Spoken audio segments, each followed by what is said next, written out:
Well, it's a sad day for the nation, and we are gripped with mourning. We here at 18 have been paying tribute to the biggest doyen of India Inc. That's Mr. Ratan Tata. Of course, he's remembered not only what he's done for the industry and the kind of big, bold decisions that he took to take Tata to the world, and not just Tata, he took India to the world and made sure that we get the respect that we deserve.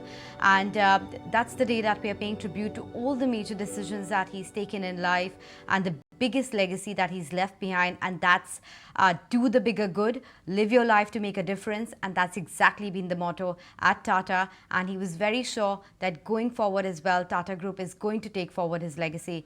Nikunj, irreplaceable loss coming in. Words, of course, fall short to describe the biggest man that we have seen in terms of the India Inc. But a day of mourning for all of us. Sad day. Nisha, if a pantheon of great world leaders is to be made, Mr. Ratan Tata's name would be right there on the pedestal. Mr. Tata had a vision, he had compassion, he believed in integrity, and the incredible mark he has left on the world of business and beyond is something which will truly inspire generations to come. I had the fortune of interacting with him multiple times, and the warmth, the smile, the inspiration, and the aspiration which he, in a sense, would always drive into millions of heart is something which truly is his legacy. He took Tata Group to global, always believed in ethical way, took care of shareholders, and for a group which was local, that inspiring journey of taking Tata Group global is something which certainly is extraordinary. And to discuss his legacy forward and to pay tribute to him, let's connect with Mr. Vallabh Bhansali. Mr. Bhansali, you've known Mr. Tata personally and both professionally. How would you describe his legacy, sir?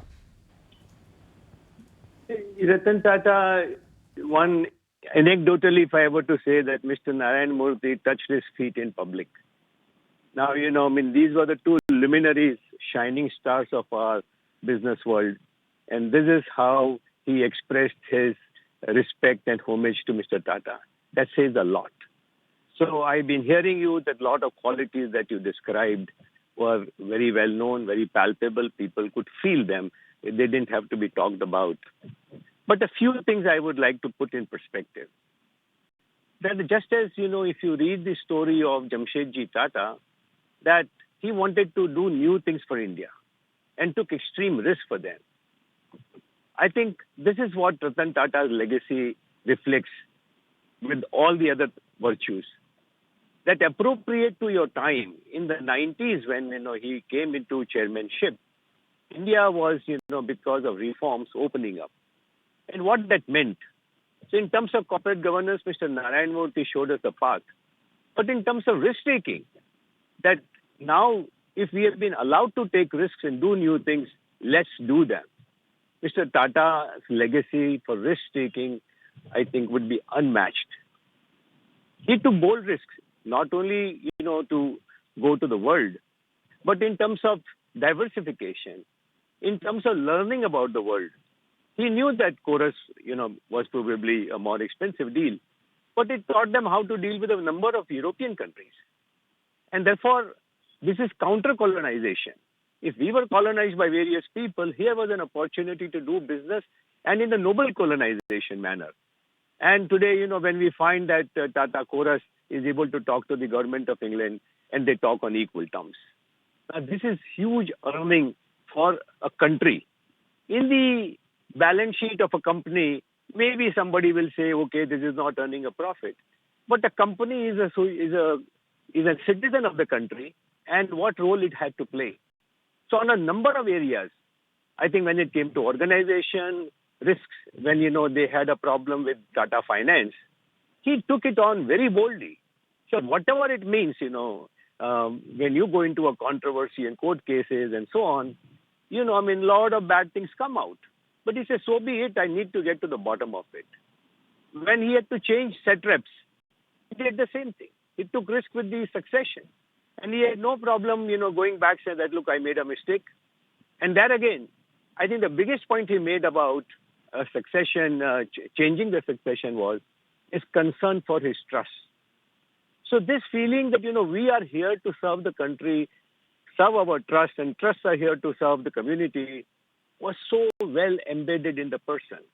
So from the highest level of risk-taking at a global level down to serving the smallest man, I think the story of, the cancer hospital in Kolkata, which was his initiative, that the large part of, Kolkata or Bengal was unserved and how they needed to expand. So I think the number of initiatives that he took, and the last, of course, is, their concern for Air India. I mean, it was not a business decision.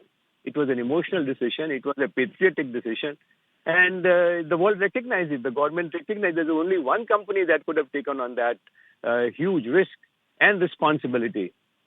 I think, some people could be very good with numbers and technology, etc. But to get identified so much with the common man, with the cause of charity, with the country, and doing the most appropriate thing, building the Tata brand, and pointing to all businessmen and the government that unless we took risk, look at the decision of semiconductors for that matter.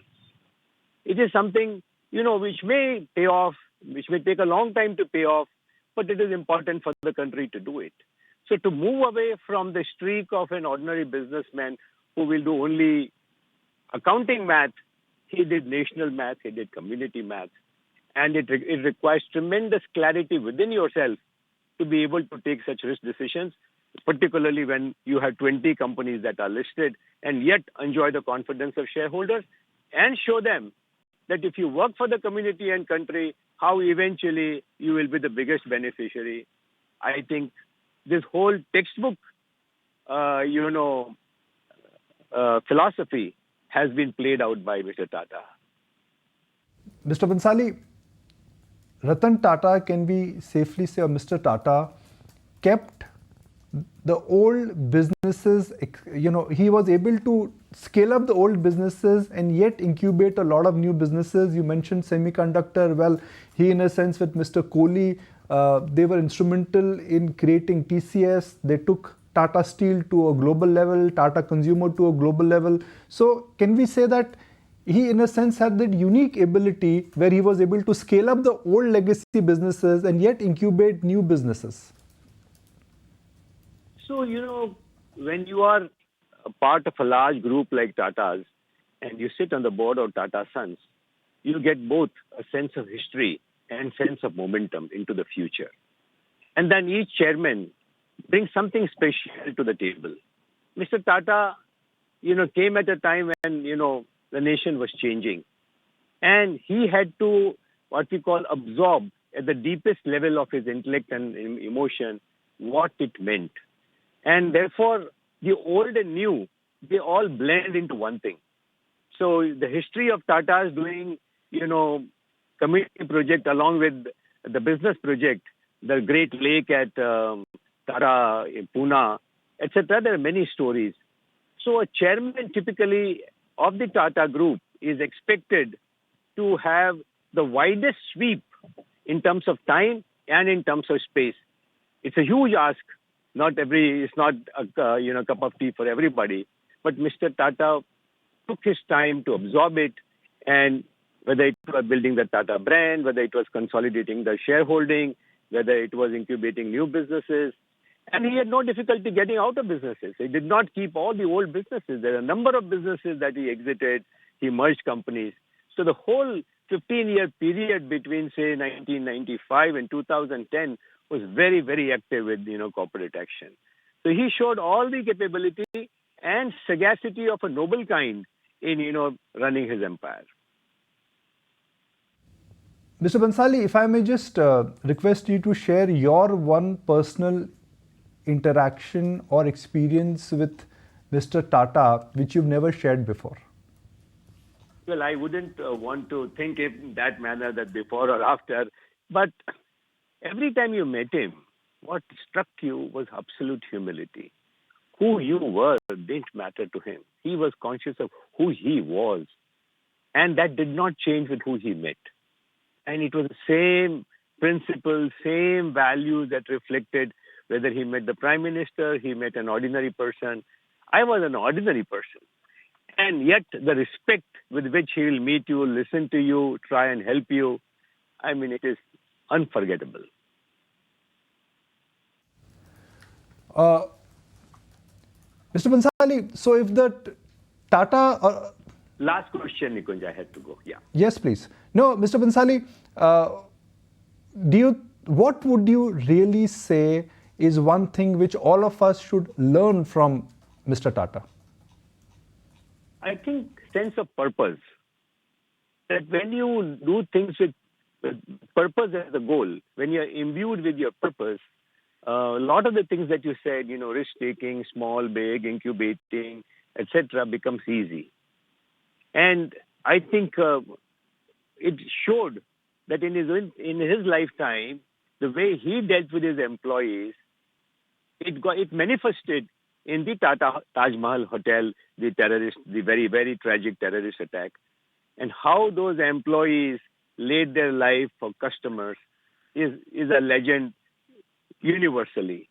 And then how he responded by reaching out to the last employee, providing them lifetime employment and whatnot. So I think it was not, he doesn't require deliberation. There's no calculation. It is all very natural when you're led by purpose. I think he represented the purpose, that is community service, and risk-taking as essential when the times were right for it. Mr. Bhansali, on that note, we let you go. Thanks so much for joining us today and talking to us about the tribute to Mr. Ratan Tata. We will bring in... If you like this video, then like, share and subscribe to ET Now.